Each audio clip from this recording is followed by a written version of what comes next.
Welcome in, guys. This is Bash here, bringing you this presentation of Bash the CFB's Analyst podcast. As we get a little bit going here, so I took a little bit off just to kind of, let everything just settle down in terms of college football and media days. But we got some things to cover now. Um, you know, we've had a couple things come up in the last few days and last week or so. So it's fairly interesting. We get to this point. So I'm gonna go ahead and start on this in a minute. Let me do something real quick. Be done in a second.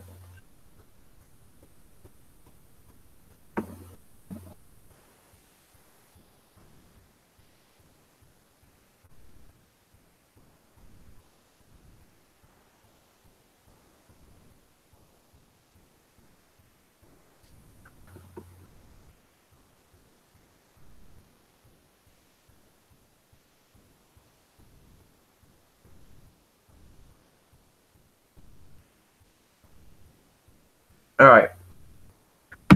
So let's get started here as college football is really hitting full swing in topics. We aren't that far away, a couple weeks now. Fairly interesting stuff we got going on today. And stuff going on this past week. So I will be right back in a second. Stay tuned.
All right, so we're going to go ahead and get started with this right here, right now. We're going to start by going over ESPN's top champions in the BCS/playoff era.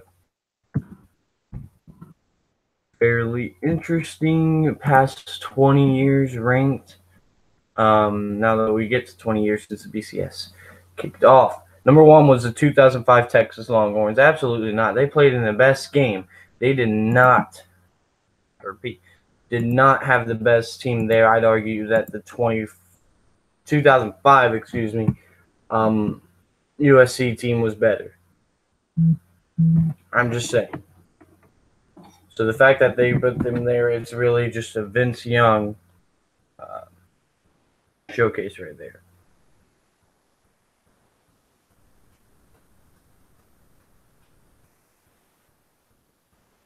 All right, moving on. So we got two Florida Gators. Again, this team right here, that's number 3, should be the best team ever.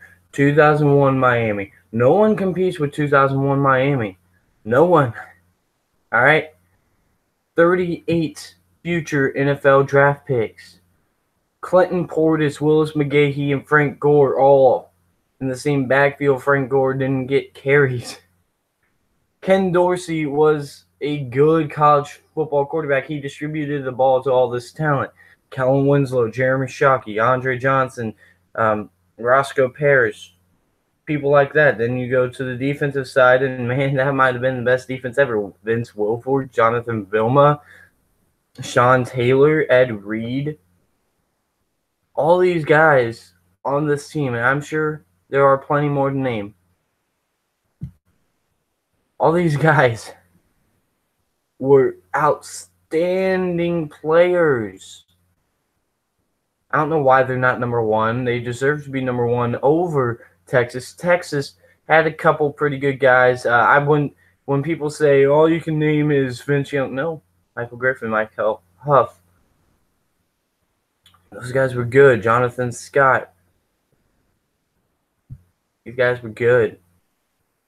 But Young was the most captivating, and then the next was the most captivating with Tebow. And I agree this team was pretty good. Carlos Dunlap, Brandon Spikes, and Joe Hayden, of course, on that defense. Aaron Hernandez, Lewis Murphy, Chris Rainey, David Nelson, and not to mention Percy Harvin. Percy Harvin. I'm sorry. Percy Harvin was a monster. 2013 Florida State, I think, is overrated. They have a good team, a really good team, which I don't know why the kicker, Robert Aguayo, is really here. He was a good college kicker, but don't mention him as your excuse. Jameis Winston, very good quarterback. Rashad Green, pretty good receiver. Kelvin Benjamin, really good receiver in college. Devontae Freeman, good. Nico Leary, good. I think that offense was really good. That defense was okay. LaMarcus Joyner, Telvin Smith, Tim Jurgen, Nothing really spectacular there. 2004 USC. I think this was a number 2 team on this list. This team had probably one of the top 3 teams not to win the national championship in the BCS era, with the argument being from 2002 Miami and 2015 Ohio State. Those 2 teams were really good. USC was the other one in 2005. But 2004, USC did win the championship with Leinart, Bush, Lendale White, Steve Smith, Dominique Byrd, guys like that, man. And Dwayne Jarrett is just a monster in college, was just a monster. And that defense wasn't too shabby either. They didn't give up too many points. They blew out everyone. I shouldn't say everyone, but they blew out most teams that they played. 55-19 in the BCS championship against an Oklahoma team that shouldn't have been there. Auburn should have been playing USC, but whatever. 2011 Alabama. I got a problem with this. In the next 4 Alabama teams, I got a problem with this. This was a good team, and this was a really good defense. One of the best defenses out of this list. But this offense wasn't that great. Wasn't anything too spectacular, and it's just it's hard for me to say that Alabama team, that's probably the second best Alabama team to hit the field. I think the best one is the most underrated one at 9, Alabama in 2009. It went undefeated, beat Florida in the SEC championship and really just smacked them. They beat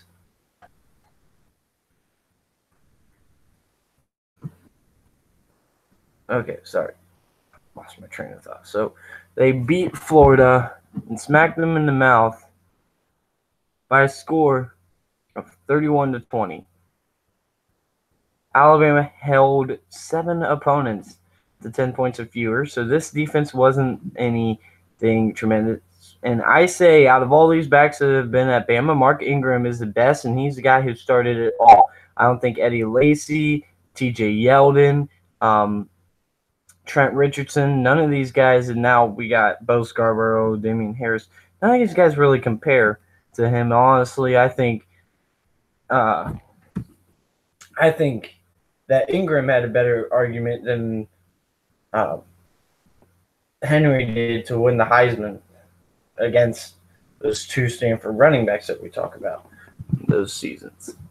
99 Florida State, okay. Oh, by the way, the other ones were 2012 Alabama at 7, 2015 Alabama at 8. I'm glad they did not rank 2017 Alabama up here. 2017 Alabama was one of the worst champions. But, however, they are ranked 11, which I think is completely overrated. They did not look like a championship team in the last 3 games. I can tell you that they didn't beat a single top 16 opponent.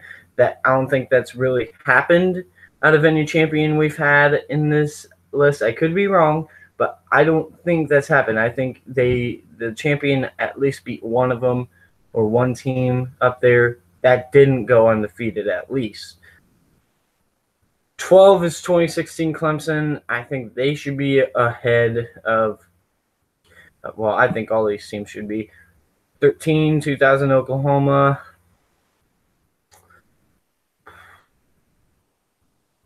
I don't know about that. Maybe. This 2014 Ohio State team, I think, was a little better. They had a lot of talent there. Ezekiel, Joey Bosa, Darren Lee, Dorian Grant, Von Bell, Tyvis Powell. In 2015, they had these guys in the same secondary. Von Bell, Tyvis Powell, Eli Apple, Malik Hooker, Marshawn Lattimore. What more can be said about that team in 2015? But in 2014, they didn't have Hooker or Lattimore, and they were still a really good team. I think they're a Cinderella story team and probably the best one in the BCS era because everyone wrote them off. Ohio State in 2002 was a good Cinderella story, but they went undefeated. So I go with 2014 Ohio State as more of a Cinderella story. How it all came together. You come with your third quarterback in the preseason, third on the depth chart quarterback, and just run 3 games off the board, man. It was crazy. And that receiving core was also overrated. Evan Spencer, Devin Smith, Michael Thomas, who doesn't get a lot of love that he deserves, honestly. And that receiving core was pretty good as well. And that O-line wasn't too shabby. So, yeah, I like Ohio State there. I like that Buckeye team a lot. I think they are a top 10 champion. I don't think they are top 5, though. And Skip Bayless made the argument that they were the best. No, they had the best team not to win the championship, but that was the year after. 2010 Auburn, makes sense. 2003 LSU and USC kind of tied there, but they ranked USC ahead of LSU. I'm fine with that. You did lose Aaron Rodgers on the road. They did whoop Auburn, which was a really good team. Went undefeated the next year. They would have played the next year in the championship like they should have. 1998 Tennessee, 2007 LSU. Okay, I think they should be They still did lose 2 games. Ohio State that year and any other year probably went to the championship. They lost to a decent Illinois team. Nothing great though, but it's just all that happened. Like, for real, when you jump from number 7 to number 2 in the BCS standings in the final week because of West Virginia losing to Pitt or Missouri losing to, I think they lost to Oklahoma in the Big 12 championship, and they played an Ohio State team that really wasn't that good. Probably that was the worst Ohio State team, I think, to make a BCS national championship in their order. Or a college football playoff championship, and there were 4 of them. I think that was hands down the worst team. 2006 Florida should be higher. They beat an Ohio State team down that was really good. Ohio State team. That was a really good Ohio State team, and no one really thought Florida would win that game. The fact that they came in there and destroyed Ohio State, especially after how that game starts with a Ted Ginn kick return, even though he got injured on that. Just And this is some disrespect. 2002 Ohio State is the worst championship ever. No one would label the 2002 Buckeyes as dominant. That is fair. Despite 5 wins by 24 points or more in a defense that allowed only 64 points in the second half of the season. That's key because you talk about these games that were really close. They happened in the second half of the season. The defense stepped up when they needed to. The offense was, they were dealing with an injury by Maurice Claret, held him out, and he was clearly the best back. They barely beat Purdue, but, dude, these guys were a Cinderella team. They also went undefeated and beat probably the best, easily a top 3 non-champion of the BCS era. So you shouldn't rank them lowest. I think it should be that Tennessee team, and Alabama in 2017 was worse than that team, to be honest, because you didn't see Alabama have these plays and have these games and just have the will to win.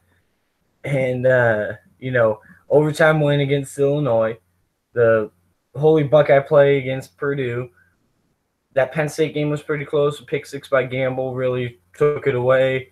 And then a good win after the return, 14-9. That defense was something spectacular, though. You talk about Will Smith, Chris Gamble, Mike Doss, Donnie Nicky, all these guys up there. This was still a really talented team. I don't know if you should rank them. That's just disrespect to an undefeated team who took care of business and beat what people were talking about, saying just a year ago the best champion we've ever had. So, and they didn't, they did replace it with a lot of talent. They still had Sean Taylor. They still had Kellen Winslow, Willis McGahee, Frank Gore. They still had Andre Johnson. They still had Vince Wilfork and Jonathan Vilma and Sean Taylor and Mike Rum, and Roscoe Parrish, excuse me. That team was tremendous. That Miami team was tremendous, and Ohio State held them to 17 points in, and probably should have been 14. Ohio State should have iced out the game in the first overtime. And don't give me the pass interference thing against Miami, because let's make 2 cases. It was not pass interference. It was a holding that held Ohio State out, or that gave Ohio State, but they called it pass interference, which back in those times I think it was just pass interference anyway. But the other thing, they let a pass interference or a holding call go on the drive where Ohio State was trying to ice away the game, and they let that go. If they wouldn't have let that go, they would have thrown the flag when it was much needed, and a good flag to be thrown at that time. If you would have just done that, that game would have been over in regulation. 17-14. Ohio State beats Miami in the regulation time. All right, so let's move on to our next topic at hand after that little rant. Let's see.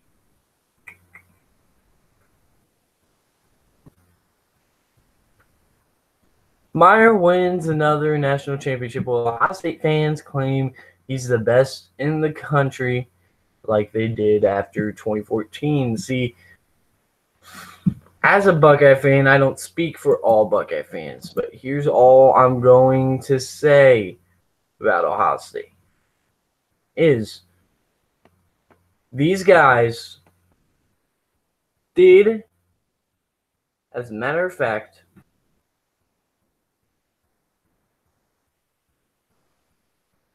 did very well, and that was a great job of motivation by Urban Meyer. No, I don't know if anyone was really claiming that he was the best coach. Here's how I look at it. Nick Saban is the greatest recruiter and probably the best all-around coach because he does know football too. He does, we see this in national championships over and over with Tua Tagovailoa coming into the game, Seattle being ran isn't necessarily a genius, but it was a good call to be made. That's really all you can call them. The onside kick against Clemson in 2016.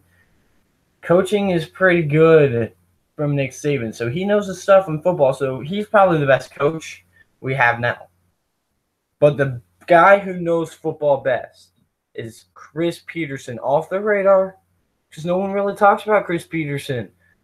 But the Statue of Liberty, that Wildcat, that the guts to run that, the hook and ladder. Come on, this guy's a genius. And he should have pulled it off if Dante Pettis was more aware. And that would have been big if Dante Pettis would have not pitched the ball prematurely. But he, like I said, he's a great football mind, probably the greatest in this game. Urban Meyer is hands down the best motivator. He does not, and this is my problem with Urban Meyer the last couple of years. I don't think he's done his best job. I mean, this team's been motivated. That's why they beat Penn State. That's why they won 3 top 10 games. That's why they, was able to pull out that win against Michigan. And that's why they won the championship in 2014. But they need a 2014 type feel to really get back into the race. And I think the Chase #2, the sequel for the Chase, needs to be right here. 2018, I think, is going to be the biggest pressure year. Ohio State, to me, needs to make the playoff. And I'm going to stay consistent with this. I said, if you lose your last game and look terrible and you don't have a really good resume, I don't think you deserve a shot. Oklahoma didn't have a really good resume, and they still got their shot. Alabama didn't have a really good resume. Oklahoma back, of course, I believe in 2004, was it? No, 2003? I think it was 2003 when they got in over a one-loss USC team, lost their final game of the season, and didn't win their conference, didn't win their division, yet still got into the championship. And Alabama last year, they looked like crap the last 3 games. They looked like crap in a loss, and they really just weren't one of the hottest teams, even though they did have injuries.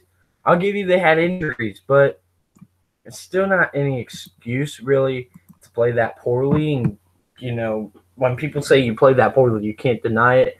And you also didn't not just that, but you didn't have the resume. I'd argue that you had a weak resume, even though the committee helped you. Fresno State was in the top 25 for no apparent reason, just to throw them in there to give Alabama a strong team, and Boise State exposed them. LSU got beat by Troy, and yet they're ranked number 17 as I think what was the best 8-4 ranking. I think they were 8-4.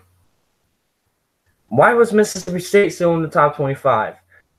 They just got beat by a 500 football team in Ole Miss. Nick Fitzgerald did go down, I agree, but they just looked bad the last couple weeks as well since that Alabama game. So,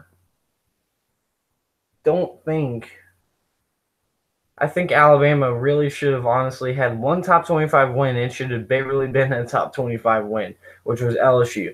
I don't think Mississippi State was a top 25 team when we finished the season. Fresno State certainly wasn't, and they really only had 2, I believe, wins in the top 25. So that's why I think they should have been left out. I think UCF should have got in because Ohio State did lose by 31 to Iowa. And let's face it, here's the big deal I have. You say group of 5. They still played pretty good competition. This is Division I football. It's not as good as this Power 5 conferences. But honestly, the resume between UCF having to beat Memphis twice and beating USF, I'd argue is just as good as the resume that Alabama had. I think Alabama was just helped out by rankings, and we all knew UCF wasn't going to get in. I think they should have. They went undefeated. They took care of business. They played Memphis twice, which is hard to play a team twice and beat them twice. And they beat them down one time. They weren't unstoppable the other time on offense. And they played like they wanted a shot at the championship.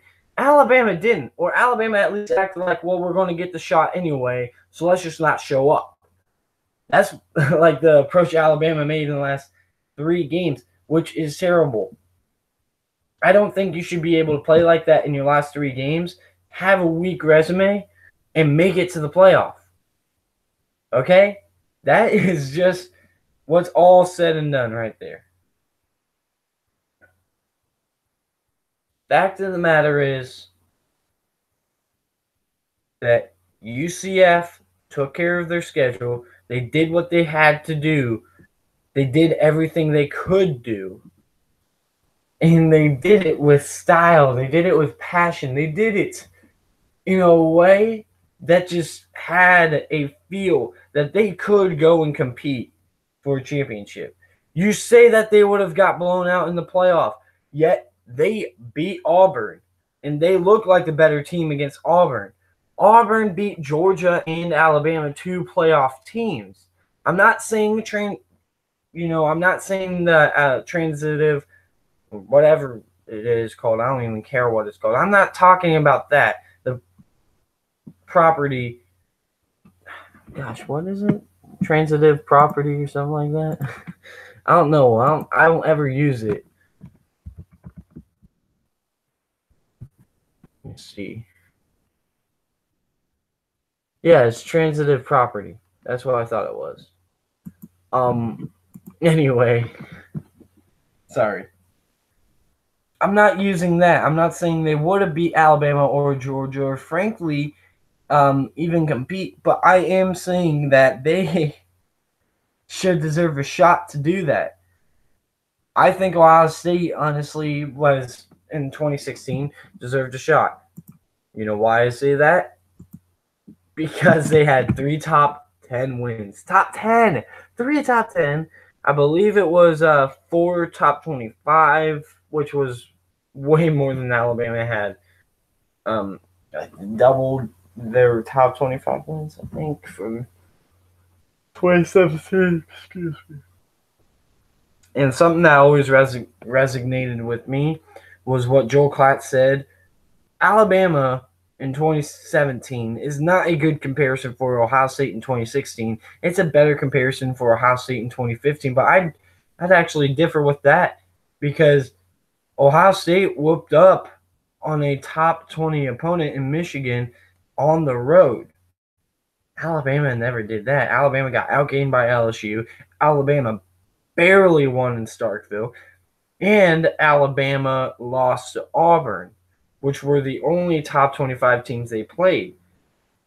Ohio State dominated. So I would even say that 2015 Ohio State team had a better resume than Alabama. I think Alabama got in because of the benefits of having a weak field to go against. And I'm kind of, flustering with this. I do agree that is an unforgivable, that Ohio State-Iowa game.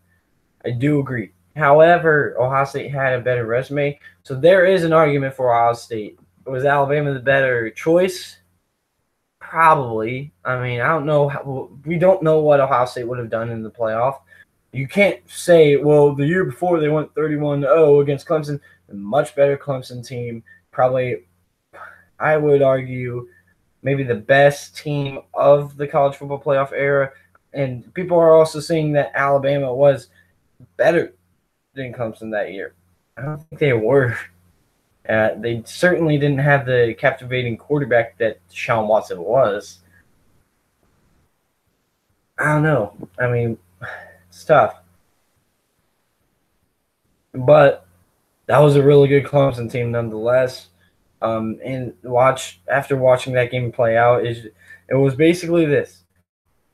If Ohio State was getting a stop, it was going to be past the 40-yard line of Clemson. And if Clemson were to punt the ball, it would be great field positioning for Clemson's defense. Clemson's defense kept getting off the field quickly, setting up Clemson's offense with good field positioning. So it started as a field positioning game. Then Ohio State started to press late when they were already down 17-0. That led to a pick six or a huge pick return. I can't remember which one. Led to 2 touchdowns, 31-0. That's how you got it. It wasn't like the throttling we saw between Michigan State and Alabama. I can tell you that. And it wasn't like these teams were, the Clemson was a whole lot better than Ohio State. They were way better. But it wasn't just completely it was just a really good game plan that Clemson had to slow down JT Barrett, make him beat you through the air, which JT Barrett has only done a handful of times in his career, is beat a team through the air. It's very sketchy kind of. It was a weird game for sure. Just a game that you'd like to forget as a Buckeye fan.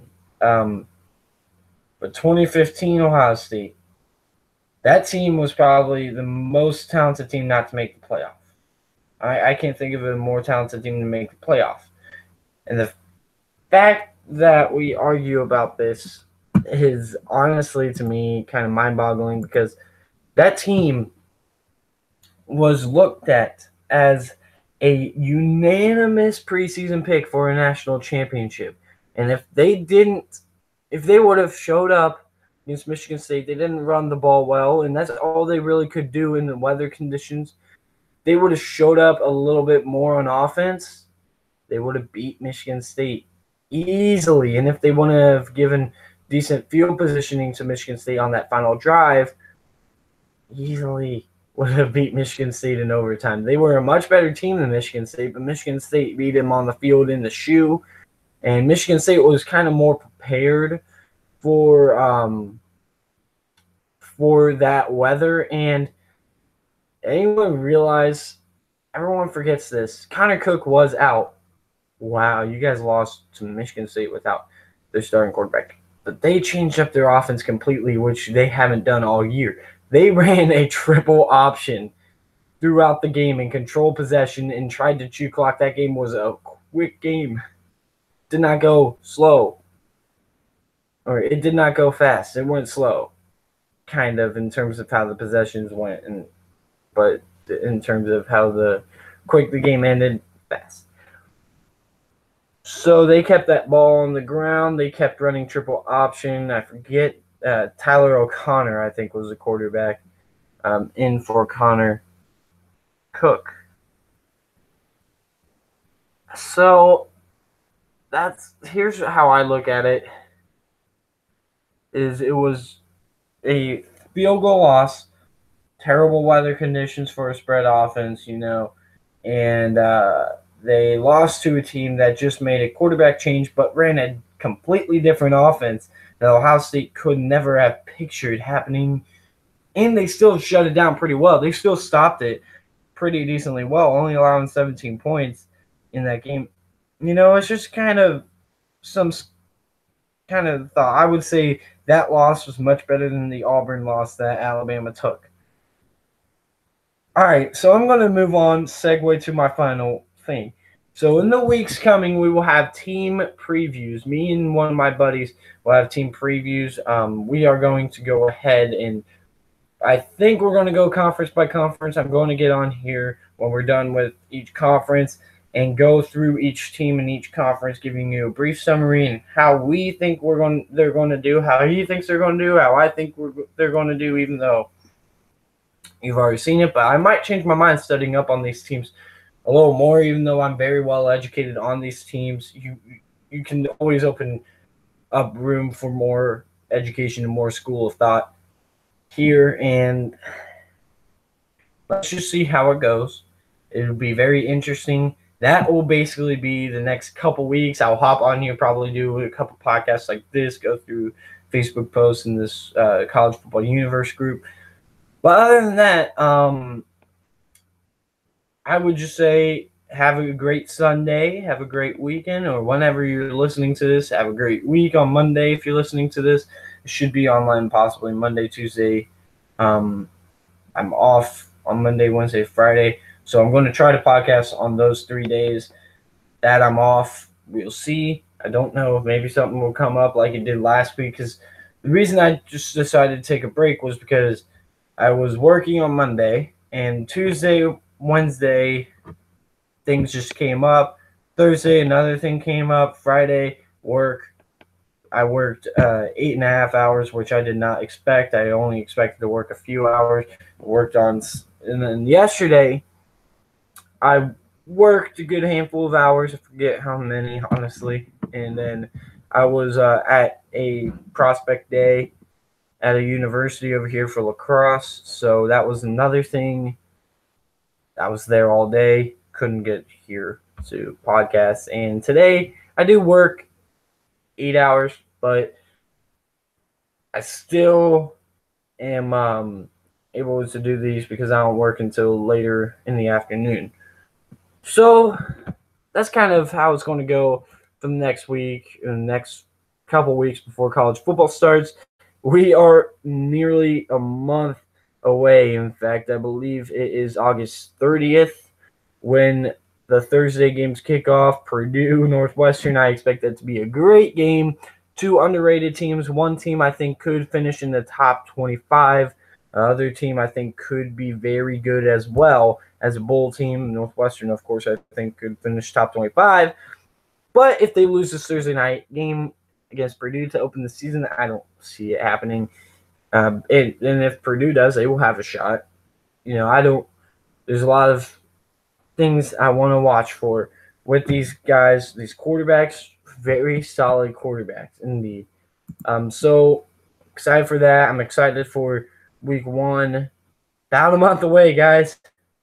Hang in there tight. College football is just around the corner. Let's let this month go by fast, and let's get here. And thank you guys for tuning in. Really appreciate it. I'll see you guys later.